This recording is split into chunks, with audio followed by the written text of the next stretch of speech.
Bismillahirrahmanirrahim. Assalamualaikum warahmatullahi wabarakatuh. Kita kembali lagi bersama Fatma. dan saya Miko. Kali ini kita akan mengikuti perkembangan yang terkini. Kita sangat prihatin dengan adanya lingkungan yang mulai. Ini Mbak berita yang lagi ini nih bahwasanya hilirisasi nikel ini semakin nakal. Nikel nakal itu penolakan dari Nikel nakal. Nah, nikel itu jadi sekarang jadi nakal. Kenapa? Hanya kepentingan beberapa orang pengusaha yang istilahnya kerennya oligarki lah ya, itu sampai merusak tatanan dengan keuntungan tentunya mereka lah ya. Mereka lah yang bertanggung jawab. Ya, mereka lah yang menuai keuntungan nikel ini segelintir itu kan. Nah, ini merusak Sulawesi, Halmahera, dan sekarang ini Mbak yang kita sangat prihatin itu akan terancamnya itu ya objek wisata yang merupakan Raja Ampat itu loh Mbak, yang istilah surganya dunia ya, yang tersisa itu loh.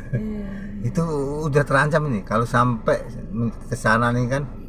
Udah mulai ke sana kan, itu nanti pulau-pulau kecil itu harusnya tidak boleh ditambang ya, Mbak. Tapi demi kepentingan tadi hilirisasi nikel itu kan keuntungannya luar biasa.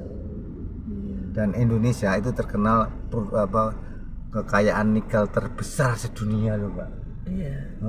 Ini sangat besar, itu terbesar, dan kalau sampai nanti ke arah, sayang kan ya, sebenarnya kita punya potensi wisata yang Raja Ampat yang sangat istilahnya natural banget itu. Iya, memang pemberdayaan sumber daya alam itu mestinya masih tetap memperhatikan atau menjaga. Itu dia, setuju saya. Keseimbangan ekosistem, semana lingkungan hidup dan kelestarian alam, terutama alam-alam yang sangat masih natural, dan kemudian terumbu karang dan sebagainya yang merupakan pesona alam tersendiri ya Mbak. Indonesia itu kan negara bahari ya. Iya, itu kan kekayaan kayak gitu itu kan jangan sampai rusak dong. Boleh dong untuk hal-hal yang misalnya tempat-tempatnya sangat eksotis, sangat ekosistem yang dijaga itu jangan sampai dirusak atau hanya untuk keuntungan dah. Ya boleh yang tempat-tempat lain yang orientasinya mestinya dengan penambangan nikel itu tidak hanya sebatas untuk keuntungan. Keuntungannya tidak. Memang mungkin arahnya ke arah mobil listrik, baterai, dan kemudian untuk bahan baja dan sebagainya. Tapi sekali lagi kalau tempat lingkungan yang semuanya kerusak, yang seharusnya itu potensi alam yang sangat luar biasa, masa kalah kayak itu ya. Kita maksudnya lebih bisa memberdayakan. Iya. Bukan hanya mengeruk aja, menggali tambang saja, tapi harus tetap menjaga. Kita belajar dari beberapa kasus yang sebelumnya itu meninggalkan suatu kerusakan alam, kerusakan ekosistem. Iya, ini dampaknya mungkin saat sekarang belum dirasakan, tapi untuk beberapa tahun ke depan itu mungkin bisa berdampak terhadap kehidupannya. Ini mendapat tentangan ya, yang Greenpeace lah ya. Tata kehidupan. Dan sekarang untuk mulai banyak pergerakan yang shift Raja Ampat, Mbak.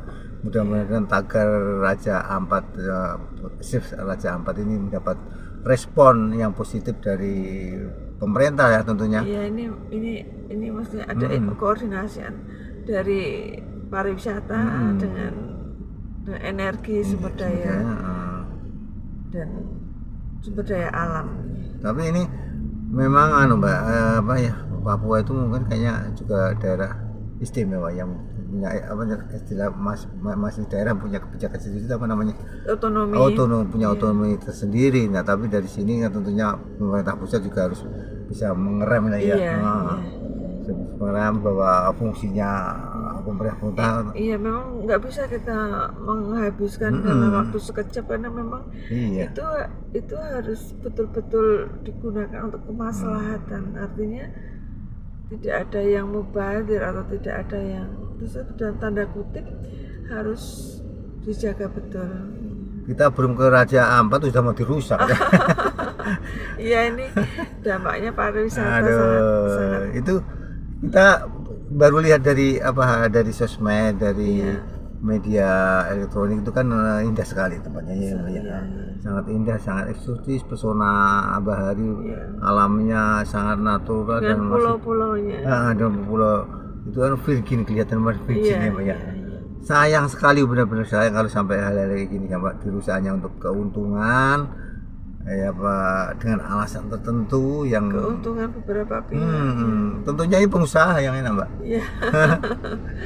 Yang sengsara itu kalau mestinya ya tetap memperhatikan tetap terjaga, dikembalikan ke asal muasalnya gitu. Apa ngomong sekarang itu nggak ada menteri tatanan lingkungan hidup paling ya? tidak dikembalikan. Mbak, kementerian juga nggak ada menteri tentang lingkungan hidup ya? Ada. Mana? Ada ya? Ada. Kalau zaman dulu kan ada ya, terkenal Pak Emil Salim gitu ya. Ini sekarang menterinya siapa sih? Nyontek dulu. Apakah ini melulu SDM aja? Jadi lingkungan hidupnya tidak dikendalikan, tidak dipelihara ya. Kita sangat masih ketinggalan jauh dalam penanganan tadi, terutama lingkungan ya Pak. Kelestarian lingkungan. Nah, proses itu harus benar-benar sangat diperhatikan lah kita. Sayang sekali kalau sampai terjadi kerusakan alam hanya untuk keuntungan beberapa pengusaha oligarki itu terutama oligarki itu. Namanya manusia dan alam kita interaksi yang sangat menarik karena kita harus take and give terhadap sekitar kita. Dan kita dukung Save Raja Ampat ya Mbak. Itu kita mendukung Raja Ampat Save.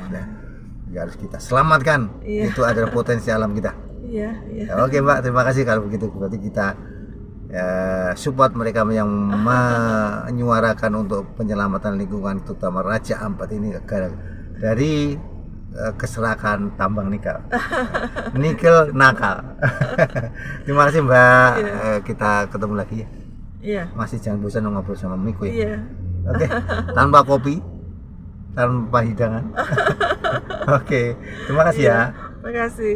Assalamualaikum warahmatullahi wabarakatuh. See you.